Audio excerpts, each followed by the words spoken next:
E se a criação de uma obra-prima exigisse sacrifício, não metafórico, literal? E se, ao capturar a beleza perfeita na tela, você drenasse a própria vida da pessoa retratada? Esta é a história do pintor que amava duas coisas, sua esposa e sua arte. E descobriu, tarde demais, que não podia ter ambas, porque a tela exigia tudo. Cada pincelada roubava um pouco mais de vida. E quando finalmente terminou sua obra-prima, virou-se para admirá-la e encontrou apenas um cadáver. Hoje, em Sombras Literárias, você vai descobrir o preço da perfeição e entender que, às vezes, o que você cria te consome tanto quanto consome aqueles que você ama. Um homem ferido e seu criado buscam abrigo em um castelo abandonado nos Apeninos. A noite está escura, o castelo vazio há décadas. Eles escolhem um quarto na torre, pequeno, mas ricamente decorado. O viajante está exausto, febril de sua ferida. Pede ao criado que feche as pesadas cortinas e acenda candelabros. A luz tremeluzente revela algo. As paredes estão cobertas de pinturas, dezenas delas, retratos, paisagens, naturezas mortas. E ao lado da cama, um livro. Um catálogo descrevendo cada obra. Intrigado apesar da dor, o viajante começa a examinar as pinturas. Horas passam. O viajante move o candelabro para melhor iluminar as obras. E o movimento casual da luz revela algo que estava escondido na sombra. Um nicho na parede. Dentro dele, uma pintura. Um retrato oval de uma jovem mulher. E quando a luz a atinge completamente, o viajante congela, porque não é apenas uma pintura, é vida capturada. Os olhos da mulher parecem segui-lo, a pele parece pulsar. A expressão é tão vívida, tão presente, que por um momento ele acredita estar olhando para a pessoa real através de um buraco na parede. É beleza absoluta, e algo nela o perturba profundamente. Com mãos trêmulas, o viajante busca o livro, encontra a entrada sobre o retrato oval e lê. A história começa assim. Havia um pintor, apaixonado e obcecado por sua arte. Ele se casou com uma jovem mulher. Ela o amava profundamente. Mas havia rivalidade silenciosa. Ela sabia que a arte dele era sua verdadeira paixão. Ela tolerava. Até sorria quando ele passava dias no ateliê. Mas no fundo, ela competia com a tela. E quando ele pediu para pintá-la, ela aceitou. Pensando que finalmente ela e a arte dele se tornariam uma só coisa. Não percebeu que seria literalmente. As sessões de pintura começam. O ateliê é uma torre solitária. Luz entra apenas de cima. E o pintor trabalha com intensidade febril. Ela posa por horas, imóvel, sorridente, mesmo quando os músculos doem, mesmo quando a luz fraca machuca os olhos, porque ela o ama. E vê em seus olhos algo que nunca viu antes quando ele a olhava diretamente. Adoração. Ele a estuda, examina cada detalhe, cada contorno, cada nuance de cor em sua pele, mas não a ela, ao que ela pode se tornar na tela. Ela percebe a diferença, mas não diz nada. Semanas se passam, depois meses. O pintor trabalha incansavelmente, recusa pausas, recusa refeições, e ela definha, aos poucos, imperceptivelmente no início. Sua pele fica mais pálida, seus olhos perdem o brilho, ela tosse, se cansa facilmente, mas ele não nota, está completamente absorvido na tela. E, estranhamente, quanto mais ela enfraquece na vida real, mais vibrante ela se torna na pintura, como se a vida estivesse sendo transferida, célula por célula, respiração por respiração, da carne para a tela. O ateliê se torna mundo próprio. Ele não permite que outros entrem, não quer opiniões, não quer interferências, e ela não tem forças para protestar. Mal consegue descer as escadas ao fim de cada sessão. Criados sussurram preocupações, mas ninguém ousa interromper o mestre em seu trabalho. E o pintor, quando raramente emerge, parece selvagem, olhos febris, mãos manchadas de tinta, cabelos desgrenhados.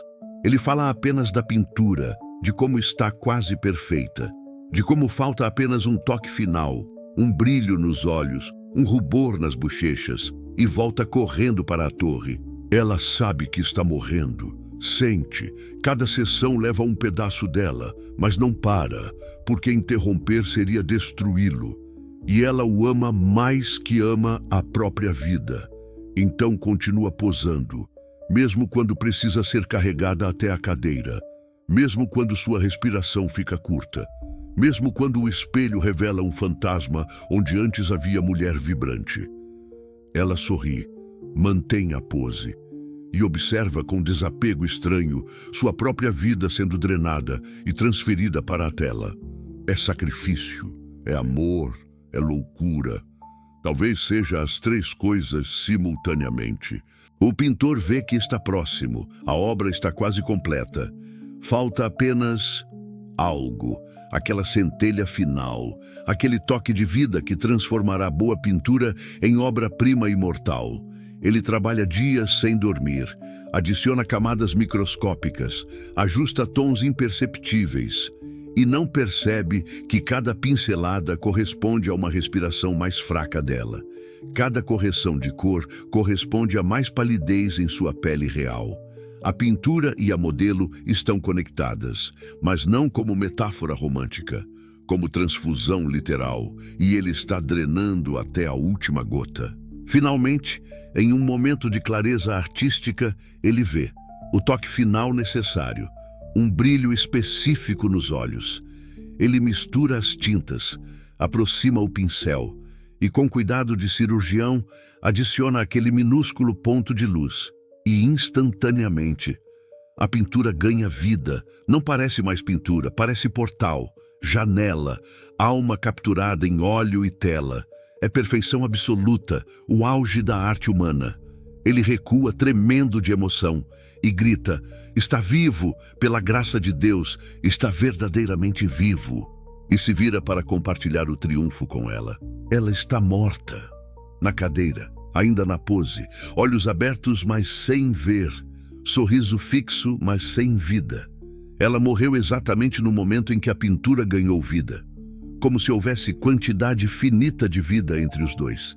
E toda ela foi para a tela. O pintor congela, não entende imediatamente, chama seu nome, sacode-a gentilmente, depois freneticamente. Mas o corpo está frio. Há quanto tempo? Horas? Dias? Ele estava tão absorto que nem notou o momento exato em que ela parou de respirar, parou de piscar, parou de existir. Ele olha entre a tela e o cadáver, entre a vida capturada e a vida perdida, e compreende: a perfeição tinha preço. Ela não foi modelo, foi combustível, matéria-prima, sacrifício necessário para a obra-prima. Ele não pintou seu retrato, ele transferiu sua essência. E agora tem escolha impossível: destruir a pintura e com ela o único resto de vida dela que sobrou, ou mantê-la e viver sabendo que é assassino de quem amava. Mas já sabemos que ele escolheu, porque o viajante está olhando para a pintura. Ela sobreviveu e ela não. O viajante fecha o livro lentamente, olha novamente para a pintura e agora entende por que ela o perturbou. Não é apenas beleza, é vida roubada, aprisionada, imortalizada contra a vontade. Os olhos dela não seguem porque são bem pintados, seguem porque algo dela realmente está lá, preso. Ele se afasta, apaga os candelabros e na escuridão jura que pode ouvir respiração, sussurro, choro silencioso. É o vento, tem que ser. Mas ele não volta a olhar para aquele nicho, porque algumas obras-primas custam caro demais. A história de Poe não é sobre pintura, é sobre como o amor pode consumir. O pintor amava a esposa, genuinamente, mas amava a arte mais. E quando os dois estavam em conflito, a arte venceu. Ele não a matou com ódio, matou com obsessão, com dedicação fanática à perfeição. E ela permitiu, porque o amava tanto que estava disposta a desaparecer para que sua visão artística se realizasse. É amor. mas amor que funciona como vampirismo.